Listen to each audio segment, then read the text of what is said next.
자, 이 시간 우리 하나님 말씀 함께 나누는 시간 갖도록 하겠는데요. 오늘 함께 나눌 하나님의 말씀 창세기 11장 1절에서 9절 말씀입니다. 같이 한번 일어나 주시죠. 하나님 말씀 읽을 때 창세기 11장 1절에서 9절 말씀이고요. 구약성경 13페이지입니다. 1절부터 교독을 할 거고요. 마지막 9절은 한 목소리로 읽도록 하겠습니다. 창세기 11장 1절에서 9절 말씀입니다. 온 땅의 언어가 하나요 말이 하나였더라. 이에 그들이 동방으로 옮기다가 시날 평지를 만나 거기 거류하며 서로 말하되 자 벽돌을 만들어 견고히 굽자 하고 이에 벽돌로 돌을 대신하며 역청으로 진흙을 대신하고 또 말하되 자 성읍과 탑을 건설하여 그 탑 꼭대기를 하늘에 닿게 하여 우리 이름을 내고 온 지면에 흩어짐을 면하자 하였더니 여호와께서 사람들이 건설하는 그 성읍과 탑을 보려고 내려오셨더라. 여호와께서 이르시되 이 무리가 한 족속이요 언어도 하나이므로 이같이 시작하였으니 이후로는 그 하고자 하는 일을 막을 수 없으리로다.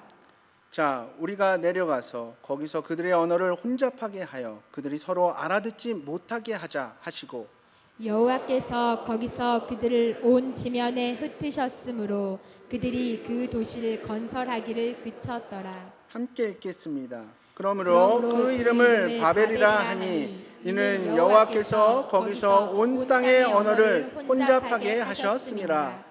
여호와께서 거기서 그들을 온 지면에 흩으셨더라. 아멘. 착석해 주시기 바랍니다. 네. 오늘 본문은 우리가 너무나도 잘 알고 있는 바벨탑 사건입니다. 이 사건에서 가장 우리 기억에 남는 것은 바로 언어의 문제였죠. 이전까지는 온 인류가 한 언어를 사용했는데 이 바벨탑 사건으로 인해서 온 땅으로 흩어지게 되고 각자의 언어를 갖게 된 겁니다. 이 사건이 시작된 장소에 대해서 성경은 시날 땅이라고 기록하고 있습니다. 이 시날 땅이 어디냐 하면 지금의 이라크 지역입니다. 이라크 지역. 유프라테스 강과 티그리스 강의 이 사이에 있는 삼각주 지역, 메소포타미아 지역이라고 흔히들 이야기를 하는데 고대 문명, 4대 고대 문명의 발상지 중에 한 곳이기도 하고 이 땅은 굉장히 비옥하고 옛날부터 도시 문명이 발전했던 곳입니다. 그리고 고고학자들의 연구에 의하면 이 시날 땅은 이 메소포타미아 평야 지역 중에서도 강의 하류 쪽에 위치하고 있었다고 해요. 그러니까 강의 하류 쪽에 있으니까 당연히 퇴적층들이 많이 쌓였겠죠. 큰 바위보다는 진흙이 풍부했던 곳이었습니다.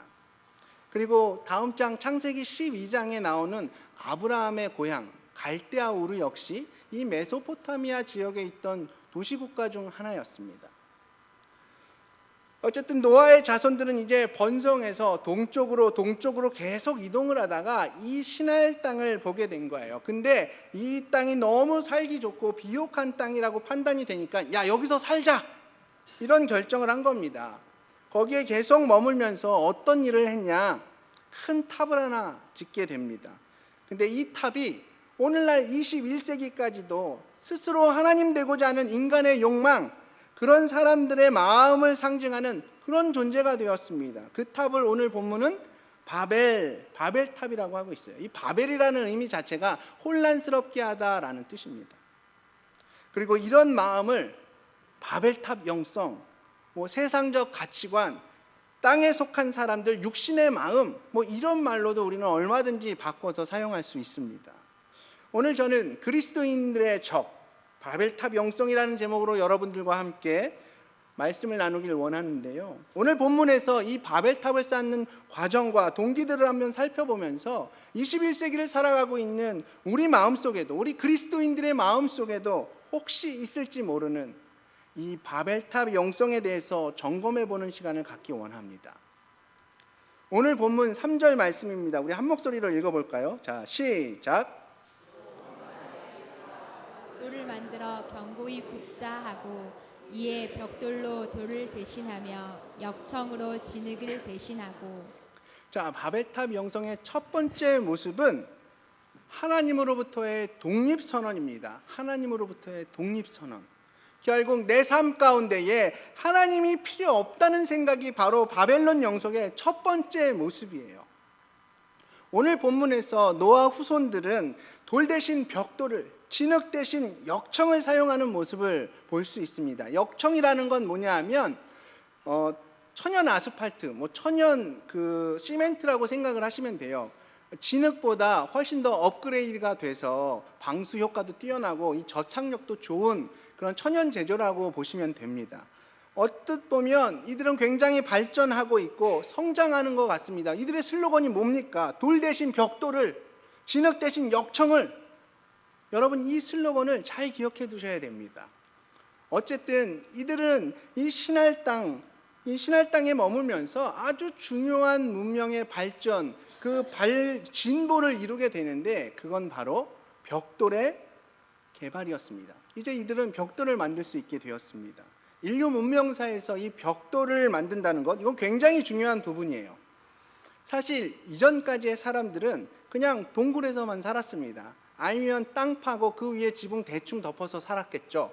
그리고 기껏해야 돌을 쌓고 거기에 흙으로 메어서 집을 만들었을 겁니다. 하지만 이젠 벽돌이 생겼어요. 벽돌이 생기니까 그때부터는 내가 원하는 곳에, 내가 원하는 위치에, 원하는 모양으로 튼튼한, 따뜻한, 진짜 집다운 집을 갖게 되었습니다.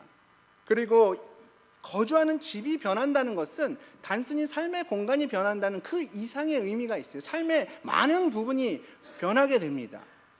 일단 벽돌을 구우면서 그릇을 만들 수 있게 되겠죠.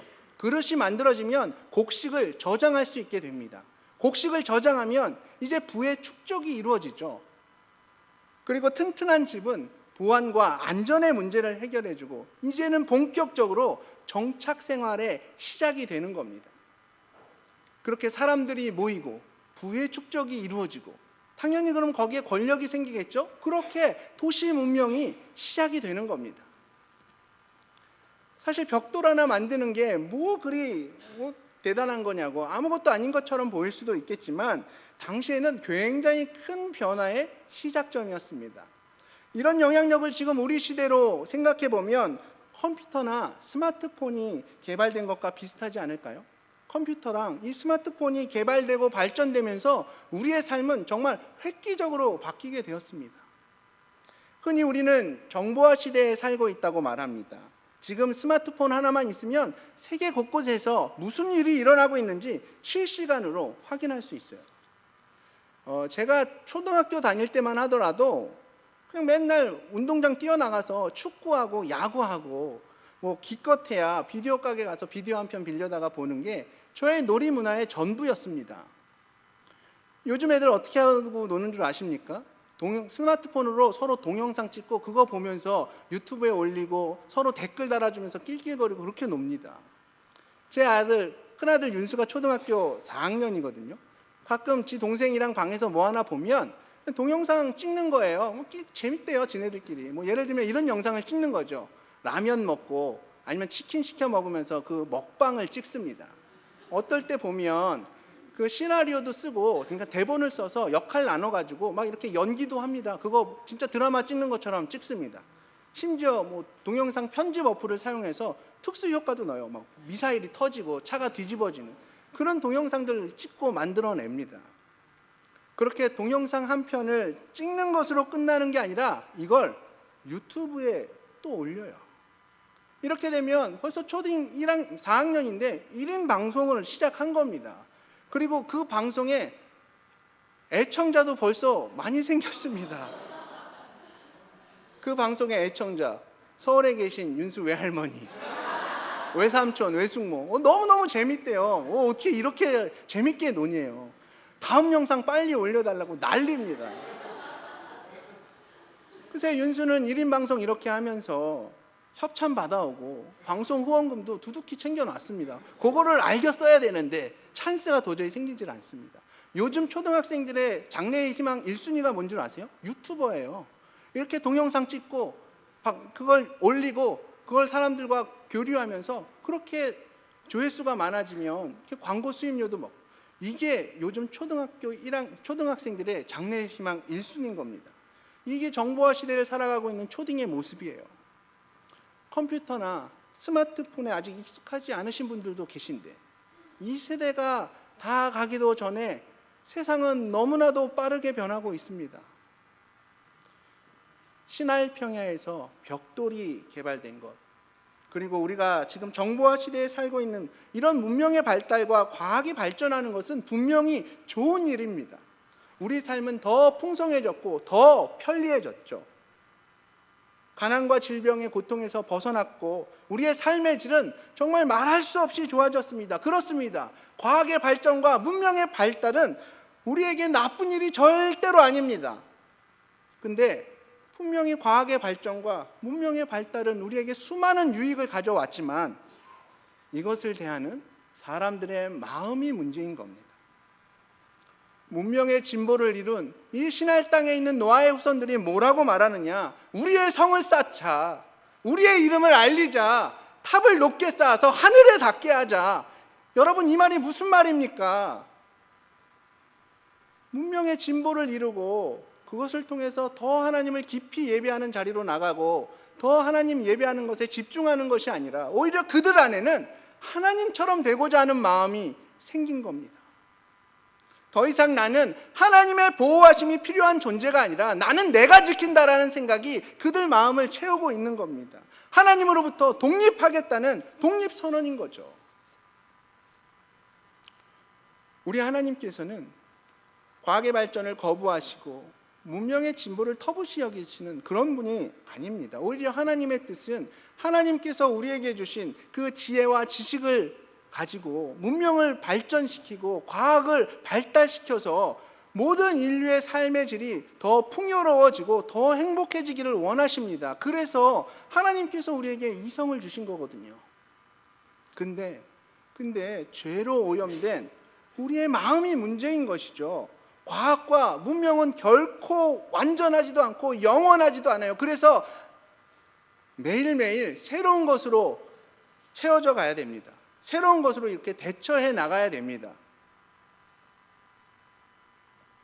그러나 마치 과학이 모든 것을 설명해 줄 수 있다고 믿고 문명의 발전을 통해서 우리가 완전해질 수 있다고 생각을 한 겁니다. 결국 이런 생각은 우리 인간은 하나님의 도움 없이도 얼마든지 살 수 있다는 그 교만함까지 이르게 된 거죠. 오늘 본문 3절에서의 슬로건, 돌 대신 벽돌을, 진흙 대신 역청을, 이 말은 하나님이 주신 돌보다, 하나님이 주신 이 진흙보다 내가 만든 벽돌이, 내가 발견한 이 역청이 더 유용하다는 거예요. 그래서 이제 더 이상 하나님 필요 없다는 거죠. 하지만 우리가 반드시 기억해야 할 것은 돌뿐만 아니라 이 벽돌을 주신 분도 우리 하나님이십니다. 그리고 진흙뿐만 아니라 역청을 주신 분도 하나님이십니다. 심지어 진흙을 벽돌로 구울 수 있게 하신 분도 하나님이고 그런 지혜를 주신 분도 우리 하나님이십니다. 근데 사람들은 그것을 인정하고 싶어 하지 않아요. 이런 모습이, 이런 마음이 오늘 본문에 나오는 노아의 후손들에게만 국한된 이야기입니까? 지금 우리의 마음은 어떻습니까? 내 인생의 모든 부분에서 하나님 말씀대로 하면 다 된다, 그렇게 믿고 계십니까? 나의 모든 문제들이 복음 안에서 다 해결될 수 있다, 이렇게 믿고 계십니까? 말로는 다 믿는다고 하시죠. 여기 계신 분들 중에서 나 그거 안 믿는데, 복음의 능력 나 모르겠는데, 이렇게 고백하실 분 계십니까? 다 믿는다고 합니다. 다 알고 있다고 얘기해요. 그러나 왜 우리의 삶은 하나님의 말씀 따로, 내 삶 따로인 모습입니까? 왜 내 사업의 영역에서는 왜 하나님의 말씀이 아닌 세상의 법칙을 따라 선택하는 겁니까?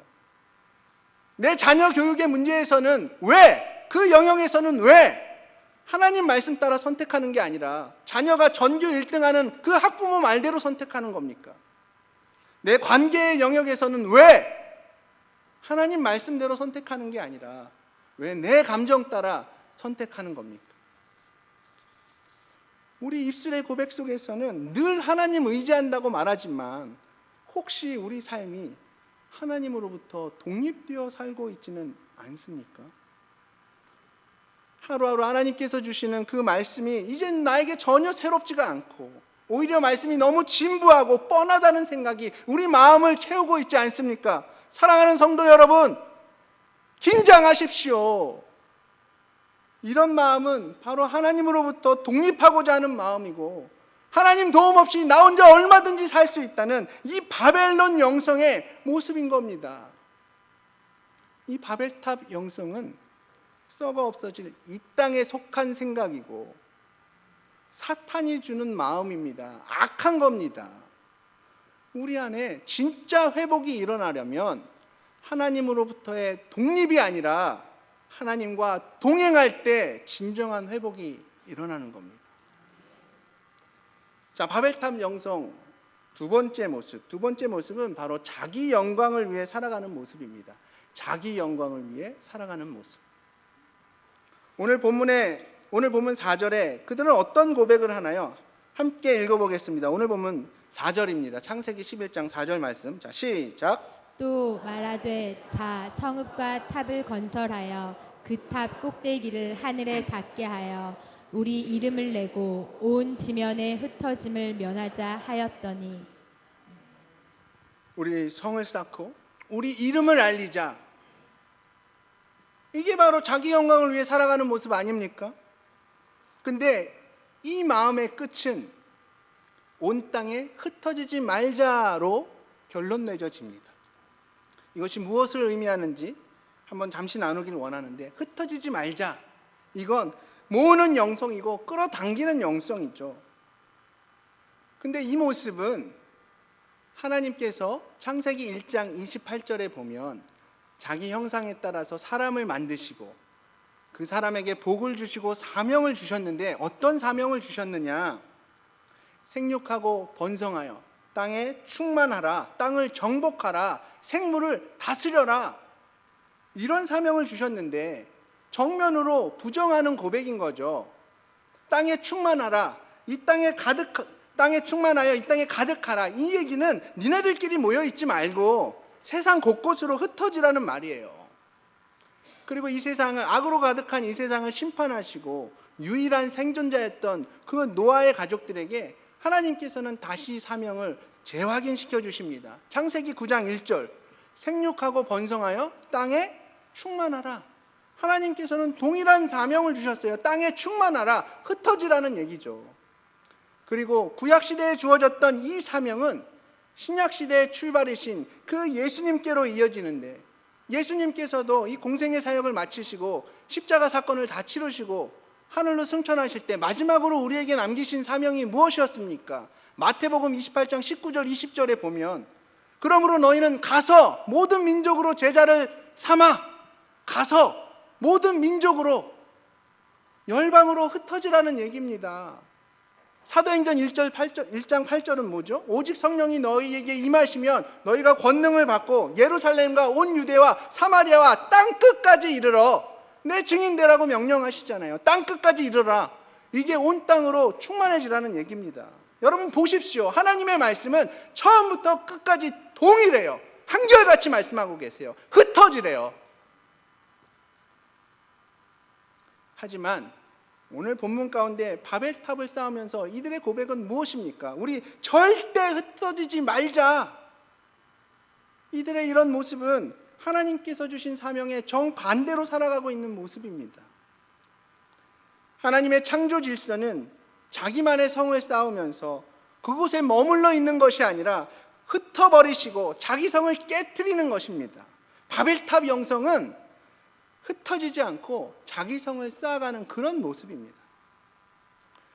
이걸 설명하기에 참 좋은 예가 있는데요.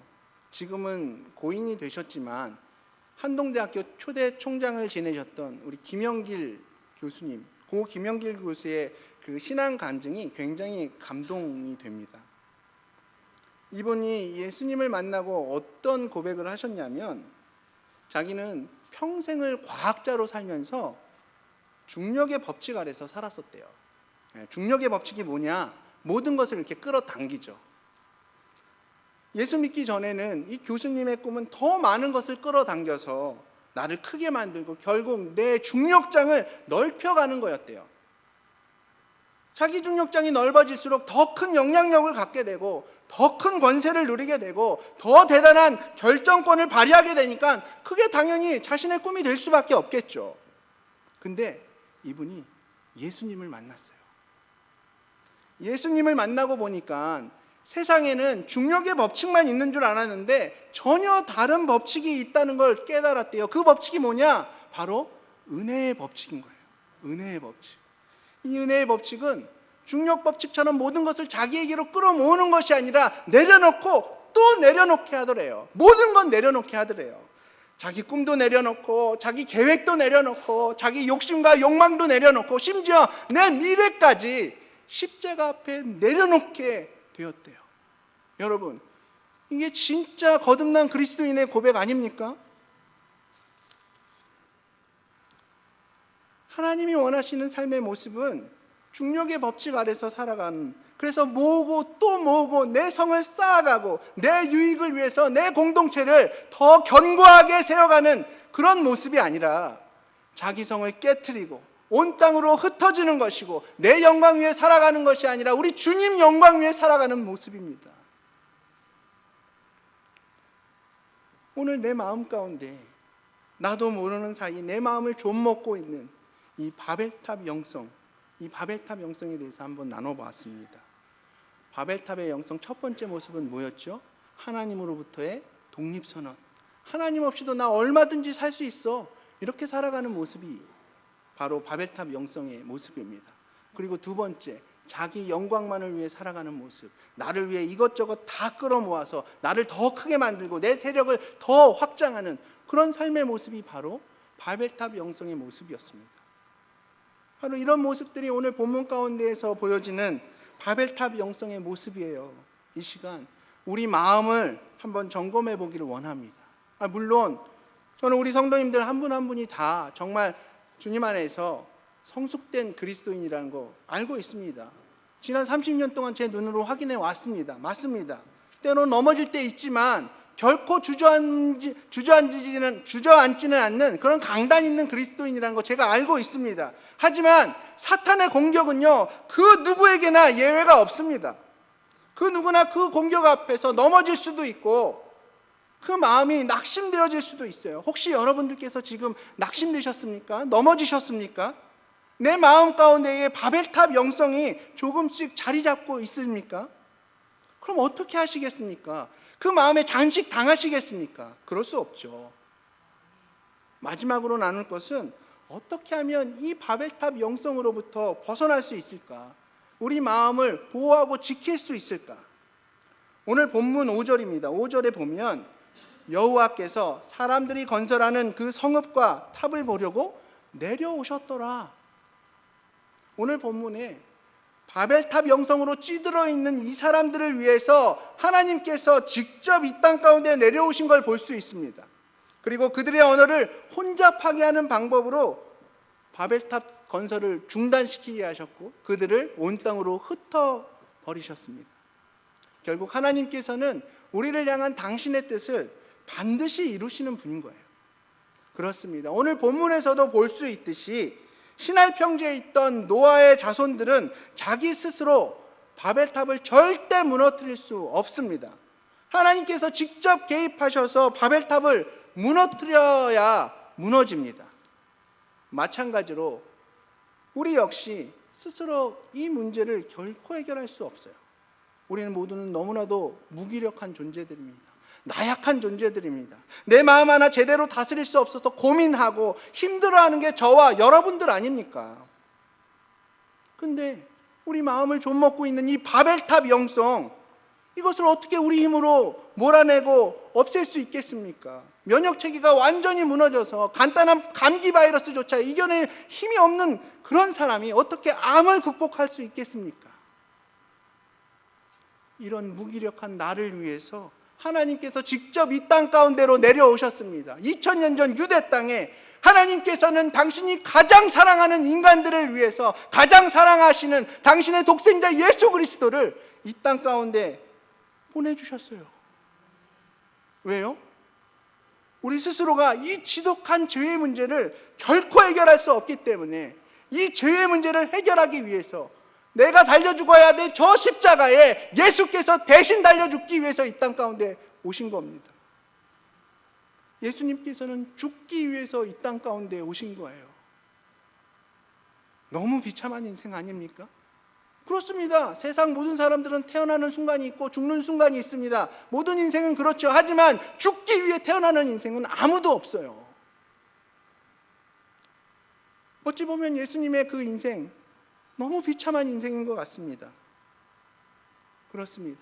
죽는 것으로만 끝났다면 그 인생 가장 비참한 인생 맞습니다. 하지만 예수님의 인생은 전혀 비참한 인생이 아니에요. 왜냐하면 죄와 사망의 권세를 이기시고 그분은 다시 부활하셨기 때문입니다. 지금도 살아 역사하셔서 모든 믿는 자들의 마음 가운데 계시고 우리 마음을 지켜주시고 우리와 동행하시면서 내 삶의 모든 문제들의 해결책이 되어주시기 때문입니다. 바벨탑 영성으로부터 여러분의 마음을 지키고 보호하고 싶으십니까? 방법은 십자가의 영성밖에 없습니다. 오직 예수님밖에 없습니다. 하나님으로부터 자꾸 벗어나고 싶은 그 마음이 들 때마다, 독립하고 싶어지는 그 마음이 들 때마다, 자꾸 내 영광만을 추구하려는 이기적인 그 모습들이 내 마음을 채워갈 때마다 여러분, 이 모든 문제들을 십자가 아래에 내려놓으십시오. 이 십자가 아래에 내려놓으셔야만 그 문제들이 해결될 수 있습니다. 사랑하는 우리 성도님들, 우리 마음 가운데 살아계신 예수 그리스도에 대한 믿음이 다시 회복되기를 원합니다.